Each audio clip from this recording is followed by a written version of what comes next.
Blacks in America, Blacks in Poetry, presented by Cameron Bonner, Brady Damrell, Carlos Lovo, Andy Sunday, and Light Umakoro.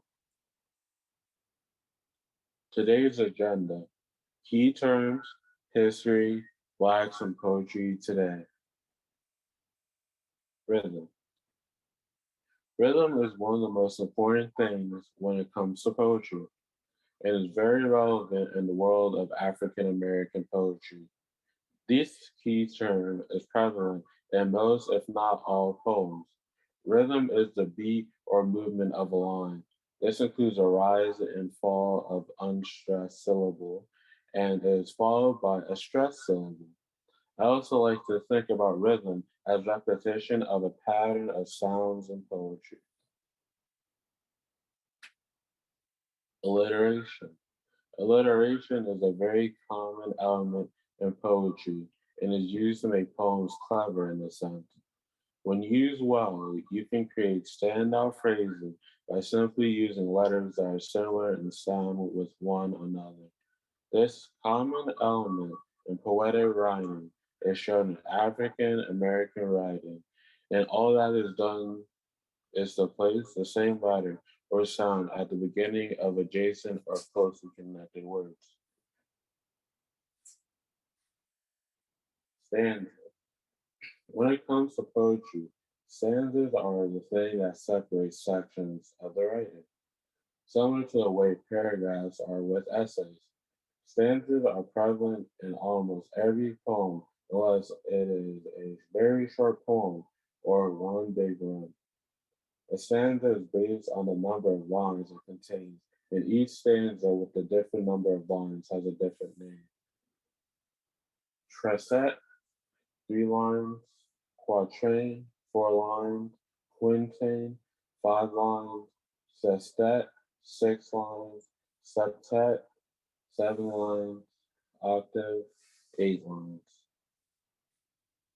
First Black poets. Black/African American poetry originated from Harlem around mid 1700s. The first poem written by a black person was titled Bar Fight and was written by Lucy Terry in 1746. Lucy Terry, 1733 to 1821, was a slave that was later freed by purchase by her husband. The poem was later published in 1855. The first book composed of black poems was written by Phillis Wheatley in 1773. Wheatley was a highly favored poet in both America and the UK, publishing her collection of poems years before the American Revolution against Britain made her extremely popular amongst fighters like George Washington and Thomas Paine. Langston Hughes was an important black poet, being well known for creating jazz poetry, which mimics the rhythmic pattern of jazz. Langston is still respected as one of the most influential black poets ever. Langston was born in Joplin, Missouri on February 1st, 1901. After being raised by his grandmother until he was 13, he moved with his mother to Cleveland, Ohio. It was high school where Langston found out that he had a talent for writing. In November 1924, Langston moved to Washington, D.C., and published his first book called The Weary Blues. He received good and bad criticism on it. In 1930, Langston Hughes' first novel, Not Without Laughter, received the Harmon Gold Medal. Historical spread of Black poetry. Black poetry started spreading across the country/world mainly because of the Harlem Renaissance. After World War One, many Black people started to migrate from the northern to the U.S., New York, and Chicago for better living situations. During this time, we start to see a rise in Black poetry and Black poets like Langston Hughes, Claude McKay, and Gwendolyn Brooks.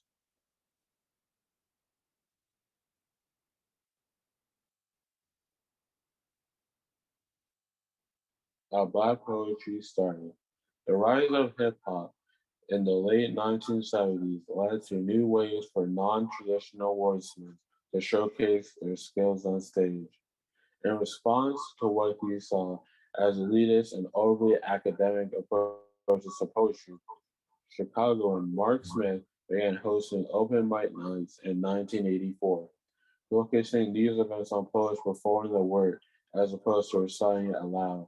The popularity of these events led Smith to host performance poetry competitions called poetry slams, where competitors were given 3 minutes to present their work. Spoken word in depth. Spoken word refers to an oral poetic performance art that is based mainly on the poem as well as the performer's aesthetic qualities. The genre has its roots in oral tradition and performance. Spoken word can encompass or contain elements of rap, hip hop, storytelling, theater, and jazz, rock, blues, and folk music, characterized by rhyme, repetition, improvisation, and wordplay. Spoken word poems frequently refer to issues of social justice, politics, race, and community. Related to slam poetry, spoken word may draw on music, sound, dance, or other kinds of performance to connect with audiences. Black poetry now.